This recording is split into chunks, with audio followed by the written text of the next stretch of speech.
ফুলকপি মাংস দুর্দান্ত স্বাদের একটি রেসিপি আজ আমি তোমাদের সঙ্গে শেয়ার করব, যেটা শুধু মাছ মাংস কেন কষা মাংসের স্বাদকেও হার মানাবে।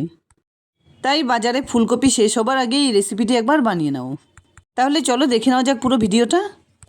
রেসিপিটি বানানোর জন্য এখানে আমি একটা বড় সাইজের ফুলকপি নিয়েছি। এর থেকে বড় বড় করে ফুলগুলোকে কেটে নিচ্ছি। এই রেসিপিটি বানানোর জন্য ফুলগুলো কিন্তু একটু বড়ই রাখতে হবে।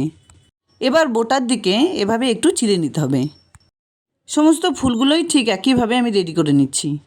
তারপর এগুলোকে খুব ভালোভাবে ধুয়ে নিতে হবে। ফুলকপিটা কিন্তু আমার খুব সুন্দর করে ধুয়ে নেওয়া হয়ে গেছে। এবার একটা প্যানে পরিমাণ মতো জল দিয়ে তার সঙ্গে একটু নুন মিশিয়ে দিলাম, আর জলটা ফুটে আসা পর্যন্ত জাল করে নিতে হবে। এরপর এই জলের মধ্যে সমস্ত কপিগুলো মিশিয়ে দিয়ে 1-1.5 মিনিট নাড়াচাড়া করে নামিয়ে নেব। কড়াইতে পরিমাণ মতো তেল দিয়ে দিলাম। এবার এতে ফোড়ন হিসেবে দিয়ে দিচ্ছি 2টো তেজপাতা, 1/2 চা চামচ সাদা জিরে, সঙ্গে 2টো বড় সাইজের পেঁয়াজ কুচি। পেঁয়াজগুলোকে খুব সুন্দর লাল করে ভেজে নিতে হবে। পেঁয়াজ ভাজার সময় একটুখানি নুন মিশিয়ে দিলে খুব তাড়াতাড়ি কিন্তু ভাজা হয়ে যায়। খুব সুন্দর করে ভেজে নেবার পর অর্ধেকটা পেঁয়াজ ভাজা বা বেরেস্তা আলাদা করে তুলে রাখলাম।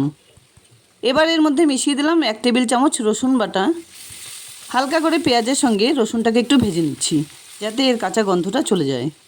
এবার এর সঙ্গে সমস্ত ফুলকপির টুকরোগুলো মিশিয়ে দিয়ে 1-1.5 মিনিট এভাবে নাড়াচাড়া করে ভেজে নিতে হবে।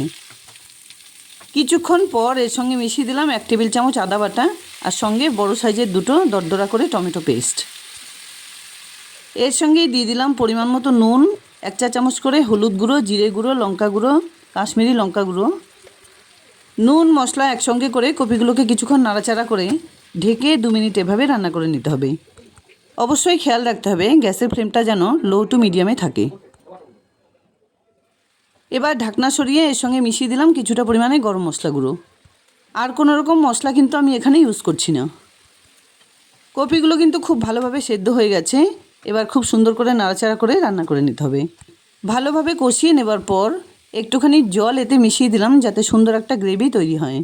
হালকা করে একটু নাড়াচাড়া করে উপর দিয়ে পেঁয়াজ ভাজা বা বেরেস্তা ছড়িয়ে দিলাম। এবার ঢেকে আরও 1-1.5 মিনিট রান্না করে নিতে হবে। ফুলকপির অনেক ধরনের রেসিপি তো তোমরা খেয়েছো, এই রেসিপিটি অবশ্যই একবার ট্রাই করার অনুরোধ রইল। যাই হোক, রান্নাটা কিন্তু আমার এখানে হয়ে গেছে। এবার এটাকে নামিয়ে নিচ্ছি। রুটি, লুচি, পরোটা বা ভাত, ফ্রাইড রাইস, পোলাও সব কিছুর সঙ্গেই কিন্তু এই রেসিপিটি অসাধারণ খেতে হবে। যাই হোক, দুর্দান্ত স্বাদের ফুলকপি মাংস রেসিপি আমার রেডি অ্যান্ড সার্ভড। আশা করছি বন্ধুরা আমার এই রেসিপিটি তোমাদের খুব পছন্দ হয়েছে।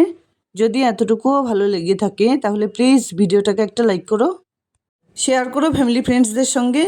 আর আমার চ্যানেলে নতুন বন্ধু হয়ে থাকলে প্লিজ চ্যানেলটাকে সাবস্ক্রাইব করে পাশে থাকা বেল আইকনটা অলে করে দিও। দেখা হচ্ছে নতুন কোনো রেসিপি নিয়ে। ভালো থেকো, ধন্যবাদ।